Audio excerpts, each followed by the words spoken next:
여러분 신앙생활 하실 때 신앙의 가장 기초적인 부분에 대해서 정확하고 깊게 알고 있을 때에 신앙생활에 큰 유익이 됩니다. 여러분 집을 지을 때에 이 집을 몇 층짜리로 지을까를 알 수 있는 방법은 기초를 어느 정도로 닦고 있는가를 보시면 됩니다. 단층짜리 1, 2층짜리 집을 지을 때는 그렇게 깊게 팔 필요는 없을 것입니다. 그러나 100층, 200층 큰 빌딩을 지으려고 할 때는 제일 먼저 하는 일이 무엇입니까? 기초를 깊고 튼튼하게 파는 것입니다. 신앙생활 할 때도 똑같습니다. 여러분 예수님을 믿는 것은 무엇입니까? 여러분 구원이 무엇입니까? 예수님을 믿어서 구원을 받았는데 구원받은 신자의 삶이 무엇입니까? 라고 물었을 때에 한국 교회에서 있었던 옛날의 표현대로 구원은 예수 천당 불신 지옥입니다. 맞는 말씀입니다. 예수님을 믿으면 천당에 갑니다. 믿지 않고 죄 가운데 살면 하나님의 지옥의 심판을 받습니다. 맞습니다. 그러나 여러분 복음은 복음의 한 부분으로 예수 천당 불신 지옥이 있습니다.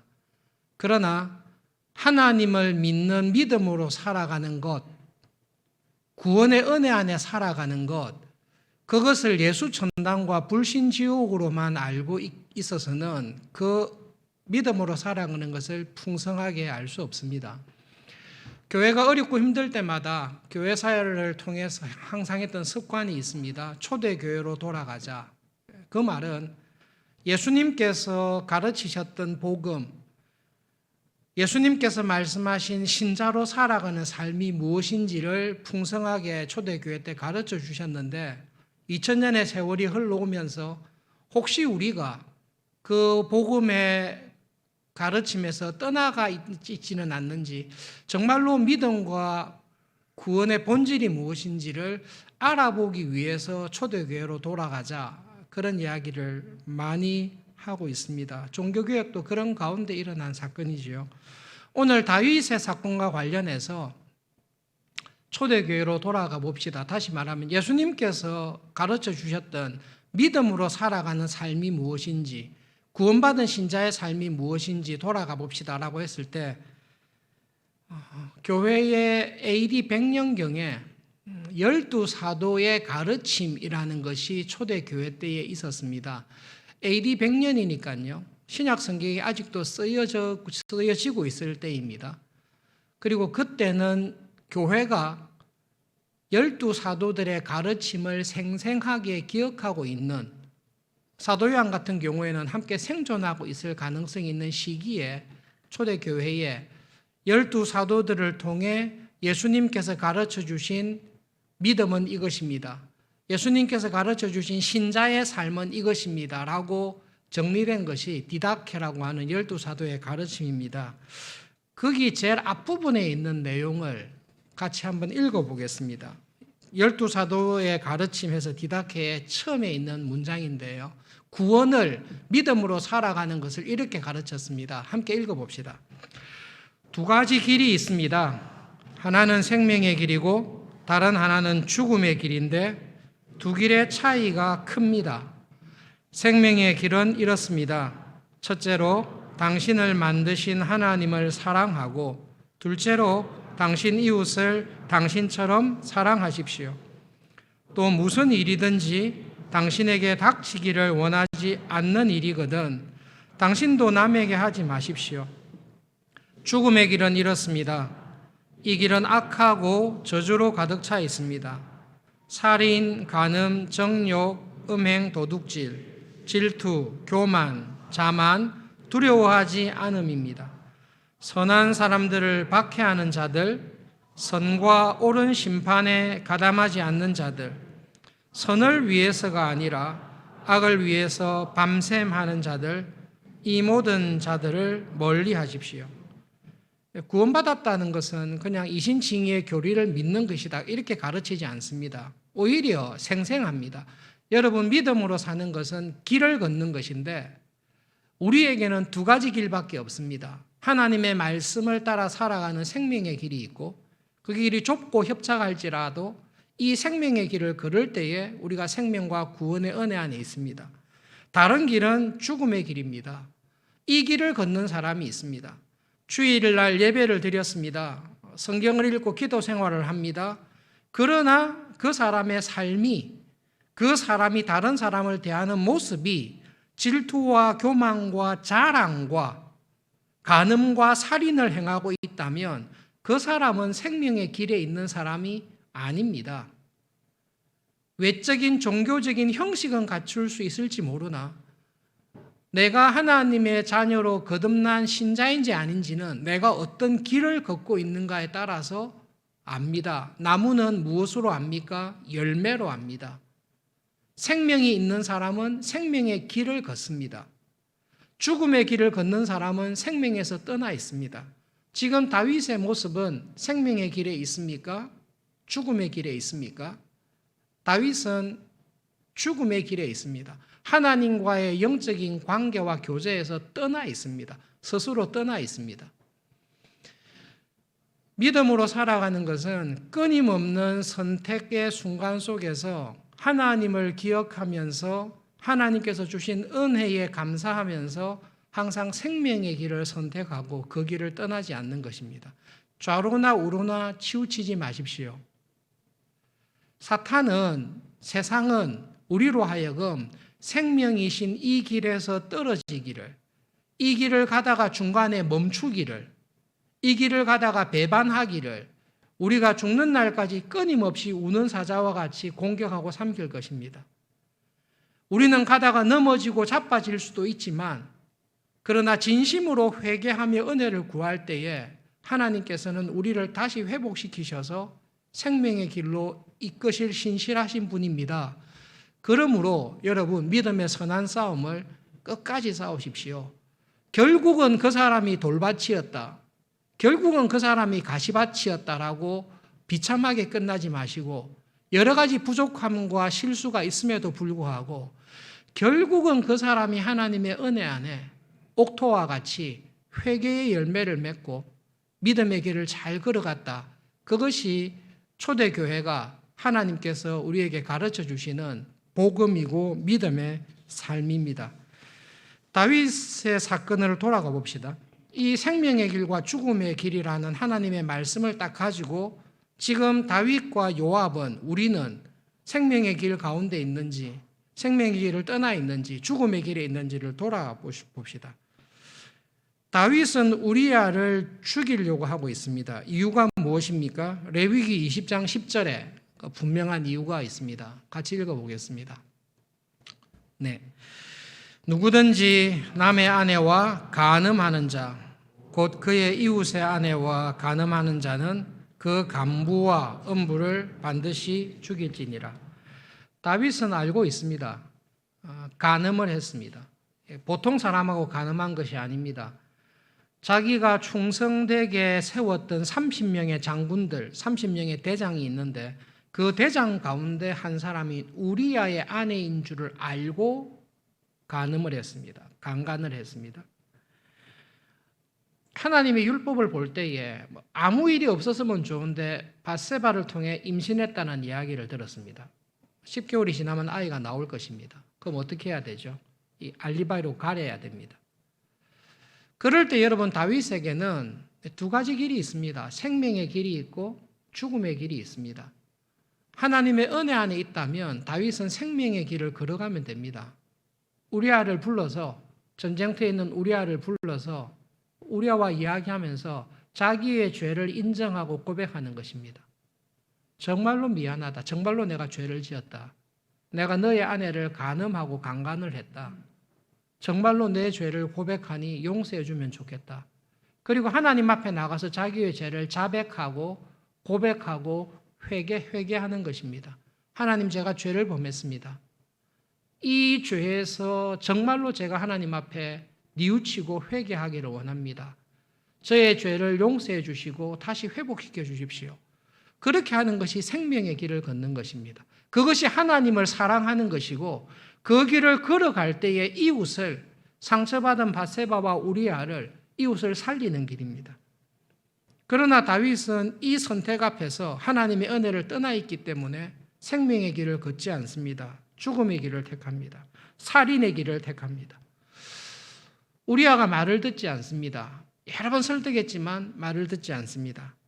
그래서 우리아 손에 우리아를 죽이라는 명령을 보내어서 우리아를 보냅니다. 다윗의 지금 상태는 하나님의 구원의 은혜에서 떠나 있습니다. 죄를 회개하지 아니하고 이 죄 가운데 죽는다면 에스겔의 말씀대로 다윗이 이때까지 행했던 모든 선한 일, 믿음으로 살아왔던 일은 아무것도 아니다라고 하나님은 선언하십니다. 이 죄 가운데 빠져서 벗어나지를 못하고 있습니다. 여러분 신앙생활 하실 때 꼭 기억하셔야 될 게 있는데 내가 마음만 먹으면 언제든지 회개할 수 있다. 이게 사탄의 속임입니다. 물론 회개는 내가 합니다. 내가 해야 됩니다. 그러나 여러분 신앙생활을 통해서 곰곰이 돌아보면 내가 이것이 죄인 줄 알매도 불구하고 하나님의 은혜와 성령님의 도우심이 없이는 우리는 회개하지 않습니다. 여러분 회개를 내가 마음만 먹으면 언제든지 회개할 수 있다. 그렇지 않습니다. 회개의 은혜를 간절히 구하셔야 됩니다. 그리고 또 한 가지 내가 회개하기만 하면 하나님은 무조건 용서해 줘야 된다. 그런 법 없습니다. 내가 아무리 간절히 회개하고 하나님 앞에 자복한다 할지라도 그 죄를 보시고 용서해 주시는 것은 하나님과 예수님을 통해 주시는 은혜입니다. 어쨌든 다윗은 이 생명의 길에서 완전히 떠나 있습니다. 우리아를 죽여라라는 명령을 요압이 받았습니다. 여러분 요압 앞에도 지금 두 가지 길이 있습니다. 여러분 우리는 이전에 요압이 하나님을 믿는 믿음 안에서 어떻게 이스라엘을 구했는지를 알고 있습니다. 아람과 암몬의 협공을 받아서 죽게 되었을 때에 요압이 하나님 앞에 간절히 기도했던 것 우리 기억합니다. 하나님 우리를 도와주십시오. 하나님의 백성들과 하나님의 도시들을 기억해 주시고 도와주십시오. 믿음으로 기도하여서 하나님의 도우심을 경험했던 믿음의 모습을 기억하고 있습니다. 그 요압 앞에 감당하기 어려운 시험과 압력이 들어왔습니다. 왕이 자기에게 직접 명령한 것입니다. 우리아를 죽여라. 성경을 보시면 요압이 그 다윗의 명령에 대해서 문의하지 않습니다. 일개의 병사도 아니고 지금 30명의 대장 가운데 한 명을 이유 없이 죽이라고 하는데 요압은 거기에 대해서 다윗에게 물어보지 않습니다. 왜 물어보지 않습니까? 그거는 많은 주석학자들이 우리가 상식적으로 알 수 있는데 요압은 다윗이 왜 우리아를 죽이려고 하는지 다 알고 있습니다.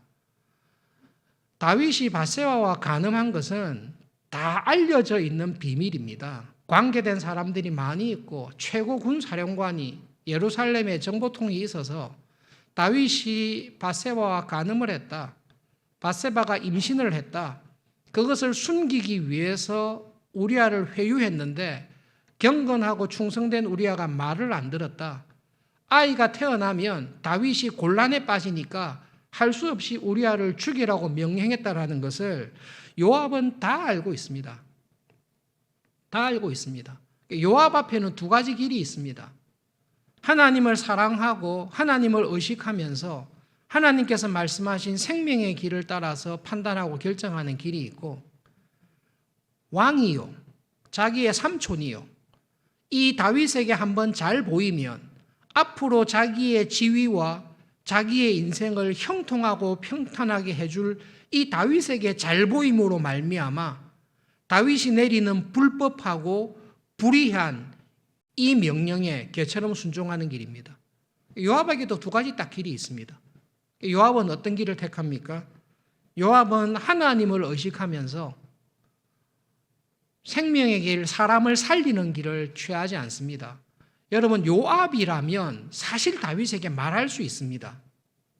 다른 사람이라면 몰라도 요압이라면 다윗에게 항의할 수 있고 권면할 수 있습니다. 직접 찾아가서 왕이시여, 삼촌, 정신을 차리십시오. 지금 당신이 죽이려고 하는 사람이, 삼촌이 죽이려고 하는 사람이 누굽니까? 우리아입니다.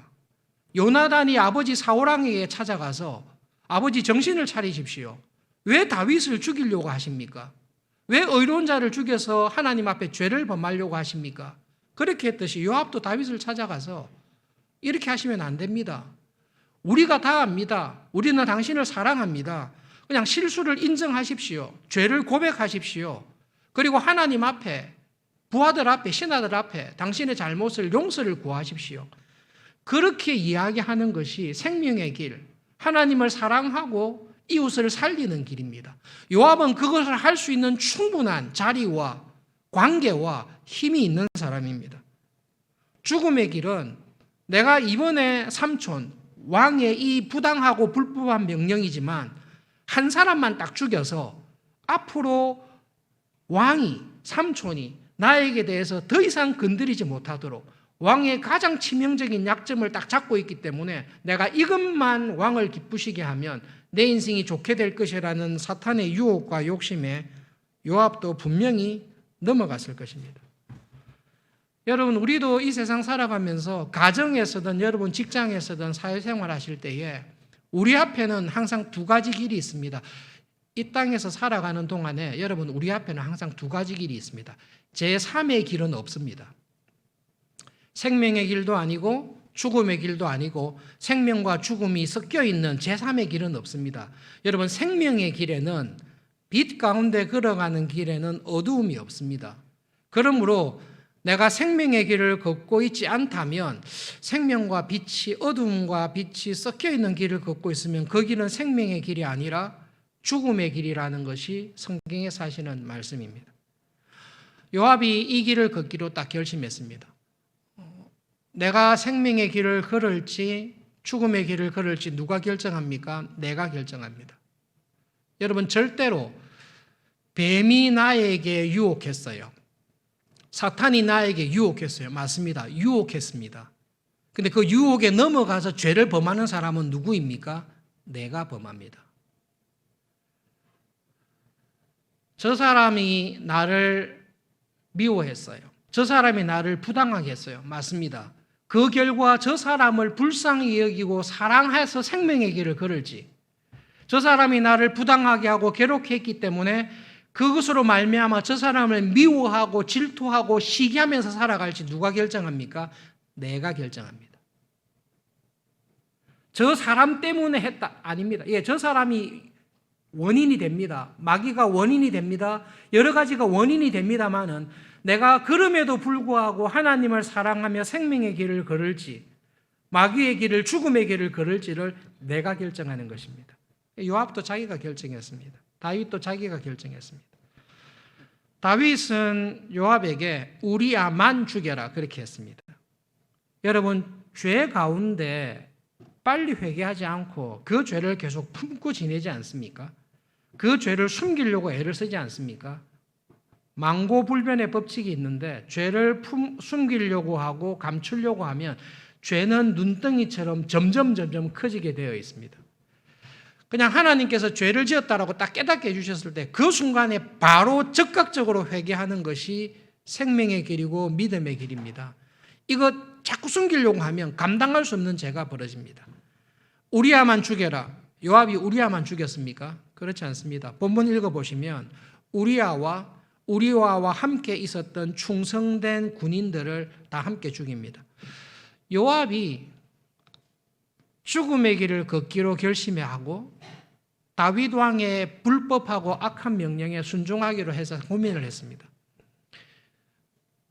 군대의 장군인데요, 뻔히 압니다.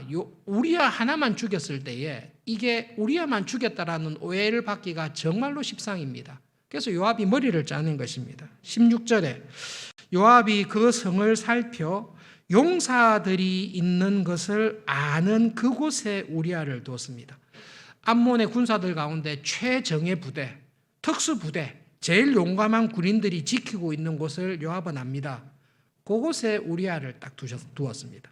그리고 우리아만 다 공격하다가 다른 사람을 다 빼고 우리아만 딱 죽게 하면 분명히 오해를 받기 때문에 어쩔 수 없는 희생양들을 만듭니다. 우리아와 함께 가장 용감한 군인들이 있는 곳에 들어가서 다 죽여버립니다. 그렇게 함으로 말미암아 다윗의 명령에 순종을 합니다. 보고를 했습니다. 다윗이 처음에는 화를 냈습니다. 우리아만 죽이라고 했는데 여러 명의 군사들을 죽인 것을 보고 전략을 잘못 짰다고 화를 내다가 요압이 한 말을 들었습니다. 우리아도 죽였습니다. 그 말을 들었을 때 다윗은 말을 바꾸어서 25절에 이렇게 이야기합니다. 다윗이 전령에게 이르되 너는 요압에게 이같이 말해라. 이 일로 걱정하지 마라. 칼은 이 사람이나 저 사람이나 전쟁 때 총알이 어떻게 날아올지 칼이 누구를 찌를지 모르니까 우리아가 죽었다고 해서 우리아와 함께 충성된 신하들, 우리아와 한마음 한뜻으로 움직였던 그 신하들이 죽었다고 해서 걱정하지 마라. 문자적으로 이야기할 때 다윗은 요압에게 이렇게 말하는 것입니다. 이 일을 악하게 보지 마라. 그렇게 악한 거 아니다. 전쟁 때는 사람은 죽는다. 그러니까 이 일을 악하게 보지 말라 이야기를 합니다. 똑같은 말씀 하나님께서 27절에 이야기하십니다. 하나님께서 다윗이 한 일, 회개하지 아니하고 우리아를 죽인 일, 우리아만 죽인 것이 아니라 우리아와 함께 싸웠던 용사들이 함께 죽임을 당하도록 한 일, 그것을 보고도 악한 거 아니다. 잘했다. 너무 염려하지 마라. 그 다윗을 보시고 하나님께서 악하게 여기셨습니다. 내 눈으로 보기에는 모든 것이 의로울 수 있지만 하나님의 눈은 더 밝습니다. 하나님께서 아무것도 안 보시는 것 같으나 하나님께서는 나의 모든 것을 다 보고 계시고 선악간에 판단하고 있습니다. 하루하루 살아가실 때 하나님께서 내가 생명의 길에서 하나님을 사랑하며 이웃을 불쌍히 여기며 살리는 사람으로 살아가고 있는지, 내가 하나님을 무시하고 이웃을 죽이고 세상의 욕심을 따라 살아가고 있는지 나는 모를 수 있으나 하나님께서는 정말로 불꽃 같은 눈으로 나보다 나를 더 정확하게 보고 계시는 것을 보여주고 있습니다. 여러분, 오늘 본문에서 주시는 메시지가 무엇입니까? 여러분, 지금 누가 타락했습니까? 지금 타락한 사람이 누구입니까? 우리보다 문자적으로 실제로 우리보다 훨씬 믿음이 좋은 사람입니다. 우리보다 훨씬 믿음이 좋은 사람이고 우리보다 하나님의 신령한 은혜와 체험을 훨씬 많이 한 사람입니다. 지금 이 사람은 하나님의 마음에 합한 사람입니다. 이 사람은 과거에 자기를 죽이려고 10년간 찾아다녔던 그 원수의 아들을 살리고 그 원수의 아들을 위로하고 그 원수의 가문을 완전히 회복시켜 주었던 우리하고는 비교가 되지 아니하는 경건한 사람입니다. 그런데 이 사람이 변했습니다. 이 사람이 변해서 뻔히 다른 사람의 부인인 줄 아는데도 강간을 했습니다. 그 죄를 덮기 위해서 남편을 죽여버렸습니다. 남편을 죽이기 위해서 다른 사람들이 죽는 것에 대해서 눈 하나 까딱하지 않고 다 죽여버렸습니다. 다 죽이고 난 다음에 이렇게 이야기합니다. 너무 신경 쓰지 마라. 나쁜 일 아니다. 이 사람과 이 사람이 같은 사람입니까? 놀랍게도 같은 사람입니다.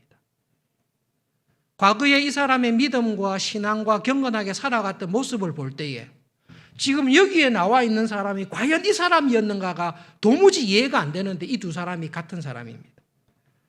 하나님께서 나단을 통해서 지금 다윗이 이렇게 심각한 죄에 빠지게 된 이유에 대해서 사무엘하 12장 10절에 이렇게 말씀하십니다. 우리 함께 읽어보겠습니다.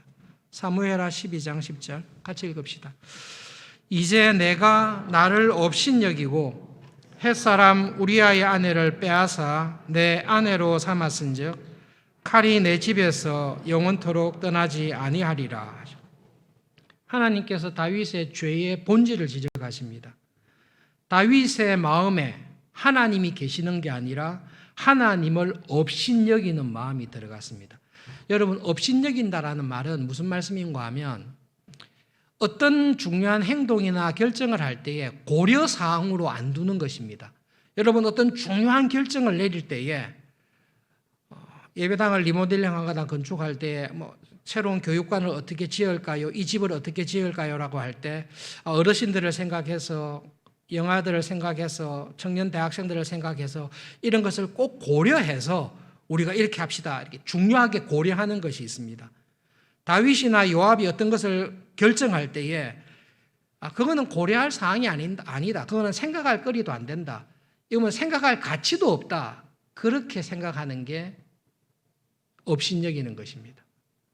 한때 하나님을 자기 마음의 중심에 모시고 하나님의 말씀이라면 자기의 모든 분노와 욕심과 잘못을 한순간에 꺾었던 사람인데, 이 같은 사람이 어느 순간 성공과 부귀와 권력과 모든 것이 부족함이 없는 자리에 이르는 동안에 이 사람의 마음속에 하나님은 고려할 필요가 없는 분, 하나님은 내가 어떤 행동을 할 때 생각할 가치가 없는 사람으로 바뀐 것입니다.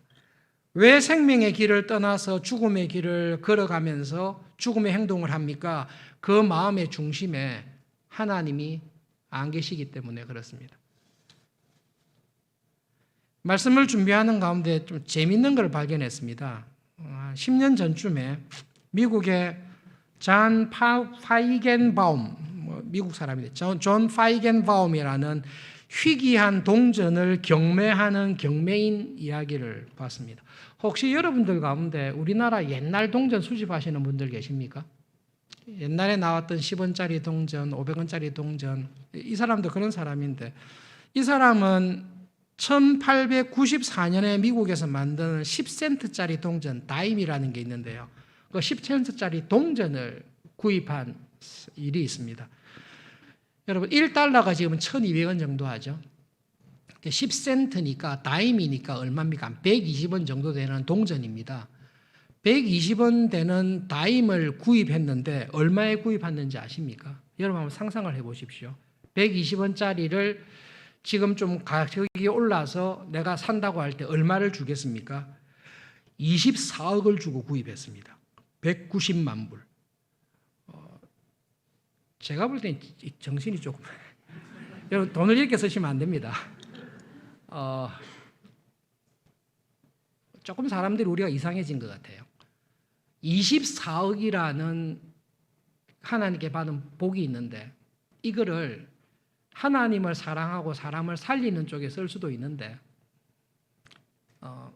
10센트짜리 1894년에 나온 동전을 구입하는데 24억을 쓴 거죠. 그리고 거기에 대해서 별로 개의치를 않는 거죠. 왜 이 동전이 그렇게 비쌉니까? 1894년도에 미국 조폐국에서 10센트짜리 동전을 딱 24개만 만들었답니다. 하도 이해가 안 돼서 자료를 찾아봤습니다. 24개를 만들었는데 거의 다 없어지고 10개 정도만 남았는데 그 10개 중에 한 개가 경매가 나와서 24억을 주고 샀다는 것입니다. 중요한 것은 이 사람이 경매인이니까 이것을 24억에 주고 자기한테 의뢰한 사람한테 이게 배달해야 되지 않습니까? 우표로 보낼 수 없잖아요. 우편으로. 이거를 들고 갖다 주러 가는데 이 사람이 이 동전을 120원짜리 동전을 들고 이 사람에게 갖다 주는 동안에 비행기를 타고 자동차를 타고 이동하는 가운데 이 사람 마음에는 뭐가 있겠습니까? 동전밖에 없습니다. 아무것도 안 보이고 이 동전을 제대로 가지고 있는가, 이 동전이 떨어지지 않는가, 이것을 보면서 모든 관심을 동전에 쏟는 것입니다. 생명의 길을 걸어가는 사람, 예수님을 믿고 믿음으로 살아가는 사람은 하나님을 내 마음의 중심에 딱 모시고 하나님께서 나에게 오늘 하시는 말씀이 뭘까?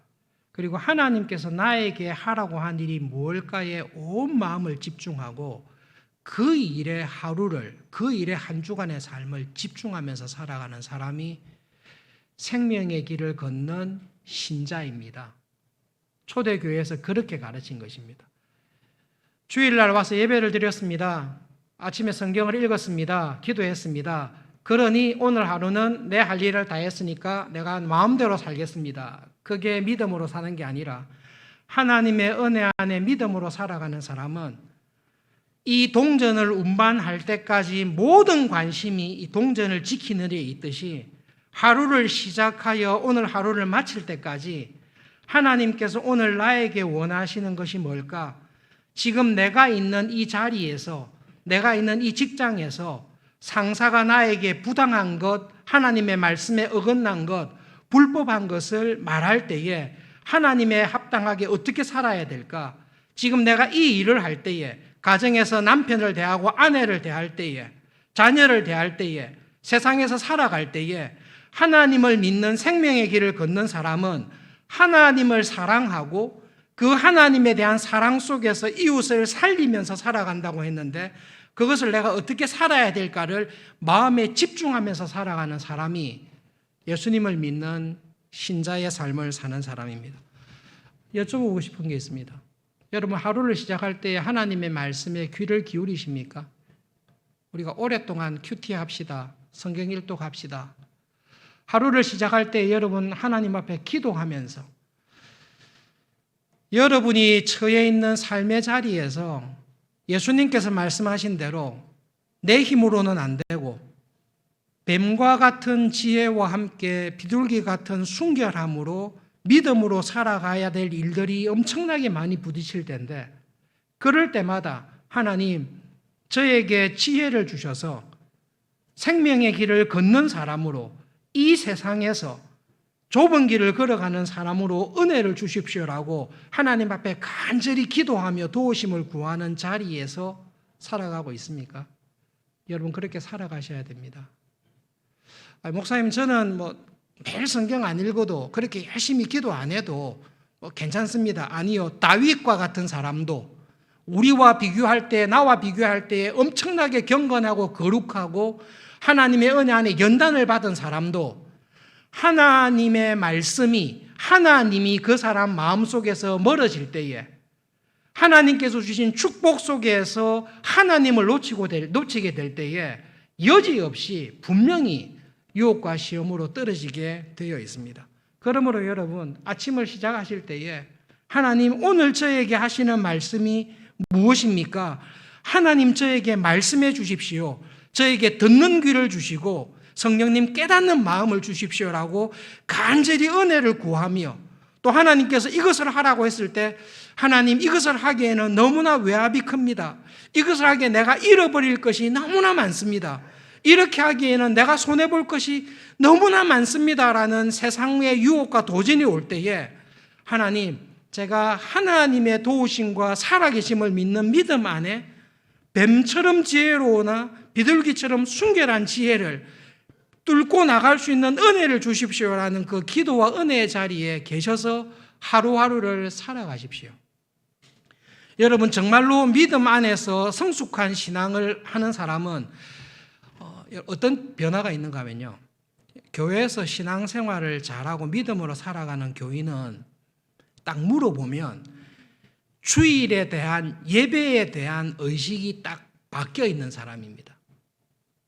여러분, 우리는 이 세상을 다 살면 하나님의 심판대 앞에 딱 서게 될 것을 압니다. 그게 하나님께서는 내가 살아온 인생에 대해서 선악관에 판단하시고 심판하실 것을 압니다. 그런데 여러분, 믿음이 성장하면 이 하나님 앞에 서게 된다라는 이 믿음이 성숙한 사람은 이게 어떻게 바뀌는가 하면, 내가 이번 한 주간의 삶을 마치면 오는 주일에 하나님 앞에 예배의 자리에 서게 될 것이다. 내가 하나님 앞에 예배 드리는 자리에 들어가서 예배를 드릴 때에 하나님은 지난 일주일 동안 내가 생명의 길을 걸었는지, 내가 죽음의 길을 걸었는지 하나님께서는 판단하시고 나의 예배를 받으실 것이다. 아벨과 같이 내가 있는 삶의 자리에서 하나님과 이웃을 사랑하며 의롭게 살아가는 예배자로 살았을 때 하나님께서는 나의 예배를 받으실 것이다. 그러나 예배의 자리에 왔으나 내가 지난 일주일간의 삶이 요압처럼, 다윗처럼 나의 욕심에 의해서 죄악된 길을 걷다가 주일날 갔을 때에 하나님은 가인의 예배를 거절했듯이 하나님은 내 예배를 받지 않으실 것이다. 믿음이 성장하는 것은 그렇게 바뀌는 것입니다. 그래서 여러분, 주일 예배를 드리는 것이 이 땅을 살아가는 나의 삶의 중심에 들어오게 됩니다. 하나님 중심으로 살아가는 사람은 하나님 앞에서 딱 서게 되었을 때에 예배드리는 나를 보는 하나님께서 나를 어떻게 보실까라는 이 생각에 하루하루의 삶을 하나님과 함께 동행하는 것입니다. 에녹이 했던 제일 큰 일이 무엇입니까? 하나님 나라가서 에녹에게 물어보십시오. 어떻게 하나님과 함께 300년을 동행하기로 결심했습니까? 그렇게 한번 물어보십시오. 그럼 에녹은 놀랄 것입니다. 나는 한 번도 300년을 하나님과 동행하기로 결심한 적이 없습니다. 창세기의 말씀대로 에녹은 딱 한 가지를 결심했습니다. 아침에 일어나서 오늘 하루를 하나님과 함께 걷기 원합니다. 하나님, 제가 아침에 눈을 떠서 잠자리에 들 때까지 내가 어느 곳에서 무슨 일을 하든지 어떤 상황이 있든지 하나님을 내 마음의 중심에 모시고 그 이동해 가는 동안 그의 마음속에 24억 주고 산 10센트짜리 동전을 항상 생각했듯이 오늘 하루를 시작해서 하루를 마칠 때까지 내 마음속에 하나님께서 나를 어떻게 보실까? 하나님께서 나를 어떻게 판단하실까? 그 설렘과 기대를 가지고 하루를 살아가십시오. 그렇게 하루를 살아가십시오. 그렇게 하루를 살다 보니 하나님의 은혜 안에 300년을 그냥 살게 된 것입니다. 여러분, 시험에 넘어가지 마십시오. 네가 이렇게 살면 이런 결정을 하면 너 1, 2년도 안 돼서 죽는다. 네가 이 결정을 하면 5년, 10년, 100년 잘 살 수 있다. 그렇지 않습니다. 하나님께서 우리를 다음 주에 불러가실지 10년 후에 불러가실지 알 수 없습니다. 그러나 하나님의 말씀은 분명합니다. 하루를 시작하실 때 하나님과 함께 눈을 뜨셔서 하나님을 항상 의식하면서 살아가십시오. 내가 하는 생각, 내가 하는 말, 내가 내리는 결정, 그것을 하나님께서 불꽃 같은 눈으로 살펴보시고 내가 보기에 너는 참 의롭다. 내가 보기에 너는 내 마음에 합한 사람이다. 그런 하나님의 인정과 칭찬을 받기 위해서 하루하루 말씀의 자리에, 기도의 자리에, 하나님을 의식하는 자리에 설 수 있도록 하나님 은혜를 주십시오. 하나님 그 은혜를 주십시오. 다음 주일날 예배드리러 오실 때까지 여러분 이번 한 주간 살아가실 때에 그렇게 살아가실 수 있기를 바랍니다. 말씀을 기억하면서 함께 기도하겠습니다. 하나님, 우리 앞에 두 가지 길이 있습니다. 생명의 길과 죽음의 길이 있습니다. 생명의 길은 하나님을 사랑하고 이웃을 살리며 살아가는 길인데 이 길을 걷기를 소원합니다. 하나님의 말씀의 자리에, 하나님 앞에 나와 기도하는 자리에, 그리하여 이웃을 살리는 자리에 서서 이번 한 주간을 살아갈 수 있도록 도와주십시오. 다음 주일날 이 예배의 자리에 하나님 앞에 서게 될 것을 항상 의식하면서 하나님께 마음에 합한 사람으로 살아가는 은혜를 주십시오. 함께 기도하겠습니다.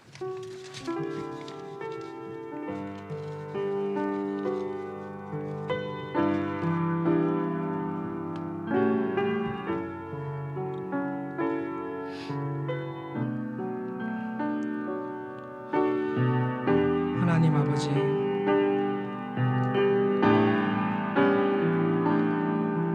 하나님의 말씀을 듣는 귀와 하나님의 말씀을 깨닫는 마음을 날마다 저희들에게 주시기를 기도합니다.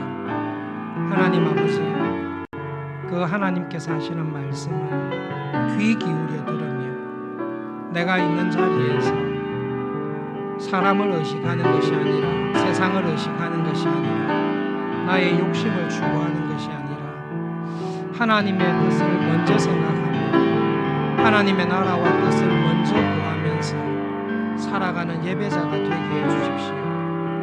하나님 아버지, 어느 곳에 있든지 어떤 상황에 있든지 하나님을 항상 의식하며 생각하며 하나님 마음에 합한 사람으로 하루를 살아갈 수 있는 은혜를 저희들에게 주십시오. 예수님의 이름으로 기도합니다. 아멘.